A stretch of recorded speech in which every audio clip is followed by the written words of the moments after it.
Shalom Ubracha, nous poursuivons aujourd'hui avec un nouveau Pérek, le 4e Pérek de Masechet Dmaï à la première Mishnah. Dans ce Pérek, nous allons voir que celui qui est Ama'aret, c'est-à-dire qui ne connaît pas les halachot, comment prélever les trumot ou maasrot, on ne pourra pas lui faire confiance non plus s'il vient nous dire qu'il a prélevé les prélèvements de Maaser Rishon et de Trumat Maaser, étant donné que lui-même ne fait pas attention, on ne le croira pas. Mais malgré tout, la Mishnah va nous dire qu'il y a un cas où on le croira. C'est dans le cas de Aloker Perot Mish Noneman ala Maasrot. Quelqu'un a acheté des fruits d'un homme qui n'est pas de confiance sur les Maasrot. C'est quelqu'un qui ne fait pas attention, il ne prélève pas le Maaser Rishon et la Trumat Maaser. Comme nous l'avons vu déjà plusieurs fois, même les Amaratim de l'époque prélevaient la Truma Gdola, la première Teruma. Mais ensuite, le Maaser Rishon qui était donné au Lévi, et Trumat Maaser, c'est-à-dire le prélèvement que le Lévi devait prélever et ensuite donner au Kohen, ça, les Amaratim ne les prenaient pas. Pourquoi ? Parce qu'ils pensaient que tant qu'on n'a pas encore donné au Lévi le Maaser Rishon, il n'y a pas encore cette obligation de Teruma Maaser, c'est de la Trouma du Maaser. Bien que, comme nous le savons et nous l'avons vu, si on mange cette récolte avant d'avoir prélevé Troumat Maaser et le Maaser Rishon, il y a même un Chiyuv Mita, on dit Chayav Mita, Bidei Shamayim. Alors, la Mishnah nous dit ici, quelqu'un a acheté des fruits d'un homme qui n'est pas de confiance, Veshachach le Asran. Et il a oublié, lui, celui qui a acheté, qui a un chaver, qui est un mitracham, qui fait attention, il a oublié de prélever, et c'est Shabbat. Et Shabbat, on ne peut pas prélever les trumot ou maasrot. Donc puisqu'on ne peut pas prélever, il ne pourra pas manger ses fruits Shabbat. A-t-il le moyen de pouvoir les manger? La Mishnah nous dit oui. Comment?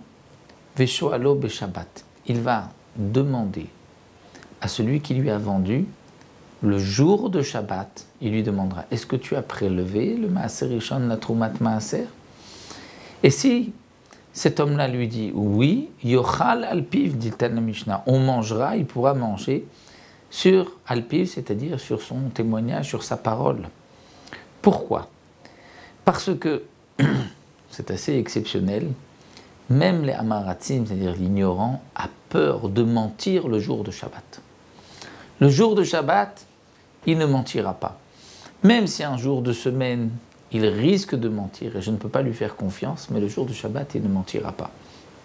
Et donc, nous dit la Mishnah, Yochal Alpiv, on pourra manger sur sa parole. De plus, les Mefarshim rapportent encore, c'est que comme il y a la mitzvah de Oneg Shabbat, c'est-à-dire de pouvoir jouir le Shabbat, le plaisir, manger des fruits, donc les Chachamim ont été Mekil, on dit on pourra manger sur sa parole. Parce que, comme nous l'avons vu, toute l'interdiction de Dmaï n'est qu'une interdiction Midei Rabbanan, de peur que le Hamaretz n'a pas fait ses prélèvements. Et donc c'est pour cela que Chashecha Motzai Shabbat lo yochal ad sheyaser, une fois que Shabbat est terminé, même si le Hamaretz lui avait dit pendant Shabbat qu'il avait prélevé, donc pendant Shabbat on a mangé même une partie des fruits, mais lorsqu'arrive la fin de Shabbat on ne pourra plus manger. On devra prélever le Maaser, puisque le Héter, pourquoi on peut lui faire confiance? C'est d'abord parce qu'il ne ment pas Shabbat, mais c'est aussi pour le Oneg Shabbat. Une fois que Shabbat est terminé, il faut prélever, on ne pourra plus manger. Dans le cas où l'Ometzao, nous dit le Tana de la Mishnah, il ne l'a pas trouvé, il n'a pas trouvé le vendeur, mais il a trouvé quelqu'un d'autre qui va lui dire, j'ai vu qu'on avait prélevé Trumot ou Maasrot de cette récolte, de ces fruits. Mais celui qui nous témoigne lui-même n'est pas Neeman, c'est aussi quelqu'un qui n'est pas de confiance, qui ne prélève pas les Trumot ou Maasrot. Que va-t-on faire? Est-ce qu'on peut accepter ce témoignage ou pas?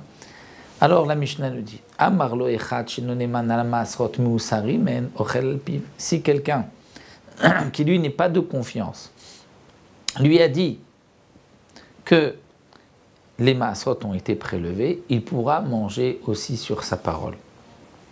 Mais, chashra motzei Shabbat lo yochal. Si chashra motzei Shabbat, c'est-à-dire lorsqu'arrive motzei Shabbat, là, il ne pourra plus manger. Pourtant, pendant Shabbat, il pourra manger, c'est vrai, mais lorsque Shabbat se termine, il ne pourra plus manger Hachi Aser jusqu'à ce qu'il prélève les Trumot ou Maasrot. Un dernier cas que la Mishnah nous enseigne ici. Trumat Maaser Shel Dmai, Shechazra Limkoma. C'est-à-dire, j'ai acheté de la récolte, j'ai acheté des fruits Dmai.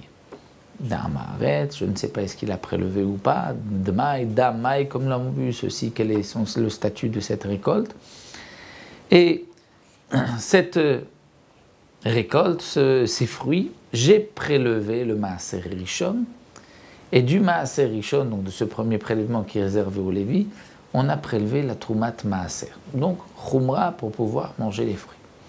Mais ensuite, cette Trumat Maaser s'est mélangée avec les fruits. À partir de ce moment-là, on ne peut plus manger les fruits si on n'est pas Kohen, si on n'est pas pur.